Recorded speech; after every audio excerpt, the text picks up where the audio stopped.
तो क्या अमेरिका चीन में कोई डील होने वाली है?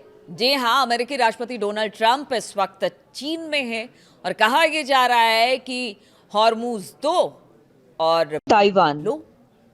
हालांकि देखिए, ये बात अभी सिर्फ कयास ही लगाए जा रहे हैं क्योंकि चीन को ईरान का दोस्त माना जाता है, लेकिन इसी बीच कुछ खबरें ऐसी आ रही हैं, ये समझ लीजिए कि एक वीडियो नहीं है, एक एनालिसिस है जो कि जानने की कोशिश हो रही है कि चीन और अमेरिका आखिर दुनिया को लेकर सोचता क्या है, चाहता क्या है। नमस्कार, मैं हूं नीलू। तो आज बात इसी पर होगी और आप अपने कमेंट्स जरूर इस पर दीजिएगा कि आप इसे लेकर क्या सोचते हैं, क्या मेरी बातों से इत्तेफाक रखते हैं या नहीं रखते हैं। तो वेनेजुएला के राष्ट्रपति निकोलस मादुरो का अपहरण और ईरान युद्ध, चीन ने इन दोनों ही मामलों में चीन ने बिल्कुल चुप्पी साध रखी थी और उसने चुप्पी का रास्ता चुना। डोनाल्ड ट्रंप की मनमानी जारी है और चीन उन पर खामोश बैठा हुआ है। आज अमेरिका के राष्ट्रपति डोनाल्ड ट्रंप चीन की राजधानी बीजिंग पहुंचे हुए हैं, जहां वो पर राष्ट्रपति शी जिनपिंग से उनकी मुलाकात होगी। शिखर सम्मेलन में वो शामिल होने वाले हैं और उनका दौरा 2 दिनों के लिए ये माना जा रहा है काफी अहम है। हालांकि ये बैठक मार्च में होनी थी, लेकिन युद्ध की वजह से, ईरान युद्ध की वजह से धीरे धीरे ये टलता टलता अब जाकर वहां पर डोनाल्ड ट्रंप पहुंच रहे हैं। और इसी बीच खबर आ रही है कि एक्सपर्ट का मानना है कि अमेरिका चीन के बीच एक मौन सहमति है दुनिया को 2 हिस्सों में बांटने के लिए। इसलिए मैंने शुरुआत में कहा कि हॉर्मूज दो और ताइवान ले लो। इस तरह की बातें भी सामने आ रही है। तो क्या 2 हिस्सों में अब दुनिया बटेगी? अमेरिका चीन के मामलों में टांग अड़ाएगा नहीं और ना ही चीन अमेरिका के मामले में टांग अड़ाएगा, यानी मौन सहमति एक तरह से कह लीजिए। इससे सवाल यह है कि डोनाल्ड ट्रंप के पिछले 1.5 वर्षों के दूसरे कार्यकाल के दौरान चीन को लेकर उनकी नीति अब बीजिंग दौरा क्या इस बात की पुष्टि करता है कि G2 यानी ग्रुप ऑफ 2 का निर्माण हो चुका है? क्या इसका मतलब है कि दुनिया की दूसरी ताकतें जैसे कि भारत, रूस, फ्रांस या फिर यूरोपियन संघ के वैश्विक शक्ति की रेस में कोई जगह नहीं है? यानी अब सिर्फ 2 ही देश रह गए हैं दुनिया में। और ये बड़ा सवाल है कि क्या दुनिया के दूसरे देशों को या तो चीन या फिर अमेरिका के बीच किसी एक छाते के नीचे रहने आना होगा, चुनना पड़ेगा दोनों को? क्या भारत या रूस जैसे देश इसे बर्दाश्त कर पाएंगे? खासतौर पर रूस, जो कि एक वक्त अमेरिका के सामने दूसरी शक्ति बनकर खड़ा था, आज उसको ही दरकिनार करने पर रूस, चीन और अमेरिका लगा हुआ है रूस को दरकिनार करने पर। तो ईरान युद्ध से चीन को काफी नुकसान पहुंचा है क्योंकि उसका एक अच्छा खासा तेल का व्यापार ईरान के साथ था और अब हॉर्मूज बंद है तो तेल भी सप्लाई नहीं हो पा रहा है चीन तक। उसके तेल आयात पर बहुत ज्यादा असर पड़ा है चीन के इस ईरान युद्ध में, लेकिन फिर भी चीन की प्रतिक्रिया बहुत सीमित रही है। रूस खुलकर बोल रहा है, लेकिन चीन जो है, चीन को एक बड़ा व्यापारी भी कहते हैं। चीन अपने सामान बेचने के लिए और बिल्कुल अपनी चुप्पी साधने के लिए पूरी दुनिया में जाना जाता है। इसलिए भले वो अपने सामान बेच रहा हो ईरान को, लेकिन चुप्पी उसकी बहुत ज़्यादा, वो किसी तरह की कोई प्रतिक्रिया अमेरिका ईरान युद्ध को लेकर नहीं दे रहा है।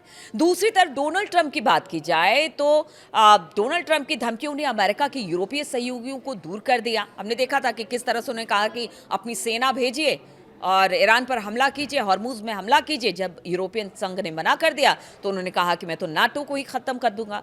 तो इस तरह की धमकी मिली। भारत को लेकर ट्रंप प्रशासन की जो नीति रही है, उसने नई दिल्ली की यकीन को ऐसा तोड़ा जिसे फिर से जोड़ने में शायद कई दशक लग जाए, क्योंकि अमेरिका की पूर्ववर्ती सरकारों ने भारत के साथ रिश्ते बहुत अच्छे बनाए, लेकिन ट्रंप ने सब कुछ खत्म कर दिया। और इसलिए एक्सपर्ट बताते हैं कि अब अच्छा खासा वक्त लगेगा भारत अमेरिका के रिश्ते को बेहतर बनाने के लिए। इसलिए ट्रंप और शी जिनपिंग के सम्मेलन ने ग्रुप ऑफ 2 यानी कि G2 के विचार को फिर से जिंदा कर दिया है। G2 विचार को सबसे पहले 2005 में अमेरिका के जाने माने अर्थशास्त्री एफ फ्रेड बर्गस्टीन ने रखा था और एक तरह से G7 या G20 की तरह ही इसे माना जाता है। G2 परिभाषा के मुताबिक ये दुनिया के 2 सबसे बड़े अर्थव्यवस्थाओं के लिए एक साझा जिम्मेदारी की वकालत करता है ताकि ये वैश्विक बाजारों को स्थिर कर सके और उनका मकसद दूसरे पर वर्चस्व जमाना है।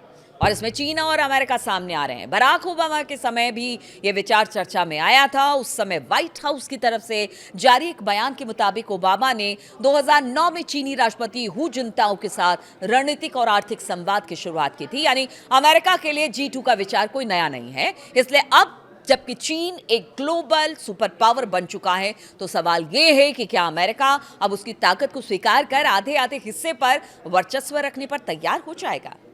बड़ा सवाल है, क्योंकि अमेरिका अब तक तो ऐसा नहीं करता रहा है, लेकिन अब उससे भी लगने लगा है कि अगर दुनिया में आपका आधिपत्य रहे और कोई आपकी बराबरी कर ले तो क्यों ना कोई युद्ध या टकराहट के से अच्छा है कि कोई बीच का रास्ता निकाल लिया जाए।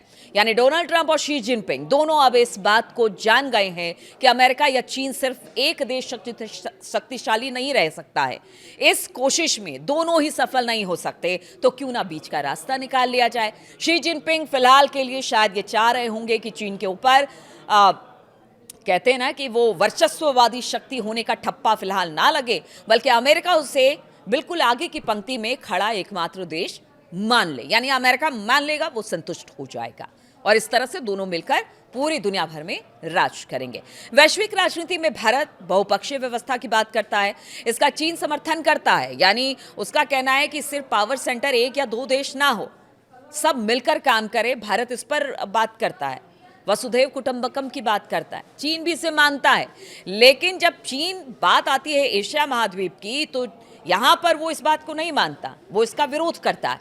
डोनाल्ड ट्रंप ने पिछले 1.5 वर्षों में जिस तरह से भारत के साथ संबंध खराब किए, उससे साफ पता चलता है कि अमेरिका अब चीन के खिलाफ भारत को कोई प्रतिद्वंदी नहीं मान रहा और उसे चीन के खिलाफ भारत नहीं चाहिए।